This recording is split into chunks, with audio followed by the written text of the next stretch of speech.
Satyabhama Institute of Science and Technology, Chennai. Satyabhama Institute of Science and Technology, Chennai. Kodaikanal பில்பட்டி பிரதான சாலையில் பழுதாகி சேதமடைந்து நிற்கும் ஜீப் ஒன்றில் கடந்த 14 ஆண்டுகளாக தன்னந்தனியாக வசித்து வருவதாக ஸ்வீடனில் பிறந்த 80 வயதான முதியவர் ஒருவர் கூறினார். தனது பெயர் ஹெரால்டு என்றும் இந்து மதம் குறித்து ஆய்வு செய்து வருவதாகவும் தெரிவித்த அவர் பாஸ்போர்ட் விசா குறித்த கேள்விக்கு பதிலளிக்க மறுத்துவிட்டார்.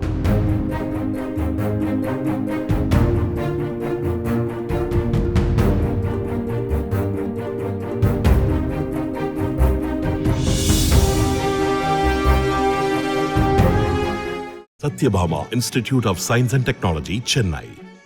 Satyabhama Institute of Science and Technology, Chennai.